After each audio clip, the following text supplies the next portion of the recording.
Alright, so today I'm going to show you guys how you can make your very own double end bag at home, just like the one you see here. It works great, it's cheap, it's easy to make, so let me show you what you guys need. You're going to need an old basketball net, you're going to need 2 carabiners, you're going to need some cord or a string or even a zip tie, that would work too. I'm using a water polo ball, you can also use a volleyball or even a soccer ball, and then 2 bungee cords. You're going to take your basketball net, get one of the ends, and just take all the ends and loop them up together like this. And then you're going to take your carabiner, hook it on. This makes it so the ball doesn't go out from that end. So now you're going to put the ball in, because you're going to be closing this up now. So the bottom end is already closed off, it's not going to fall through. You're going to do the same thing on the top now. So this end's a lot harder because there's a lot more ends, a lot more holes, loops I got to go through. But it's the same thing. You're just bunching them up together and then taking your carabiner and hooking it on.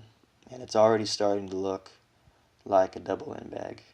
The problem is, you see there's all that loose space in there that makes it hard to do uppercuts and that makes the ball move around. So I'm just going to take this string that I got here. Like I said, you can also use a zip tie, that works just as well. And I'm just going to go over and under, over and over again, all the way until I reach the other side. And this is way better than just wrapping it around and tying it, because if you do that, eventually it's going to move its way towards the carabiner and fall off. So that's another advantage of using a basketball net. This is why I use a basketball net. Also, if you use a basketball net, you can just pump the ball up when it inevitably goes flat. I've seen other people use t-shirts for trying to make their own double end bag. That's just not as good, because when you have to pump the ball up and it goes flat, you're going to have to undo everything you've done before. So I think this is a lot better. Once you make it to the other side, you're just going to tie it in a knot. Nothing fancy. I'm going to tie mine in a square knot, because that stays tied for a long period of time. So I'm going to go right over left. I'm going to cinch it down. Then I'm going to go left over right to tie my knot. And we're going to do other things too to make sure it doesn't come undone, because you don't want it to come undone. Nice and tight. Alright, so I'm going to draw. Basically what I'm going to do right here is I'm going to make little knots on the ends so the ends don't come out. So you see what I'm doing right here. I'm just going to make a little loop, just like that. And now I got one knot on one side, one knot on the other, just so that original knot doesn't come out.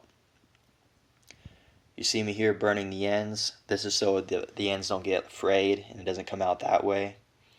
Basically we're making it so that it has no way of ever coming undone, on its own at least.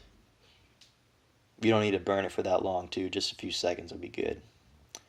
Now because I got that extra ends on the cords, I'm just going to wrap it around here, and then I'm going to tie it in one last knot, and then we're going to be done with this step, and we're going back outside, and we're going to start hanging it up.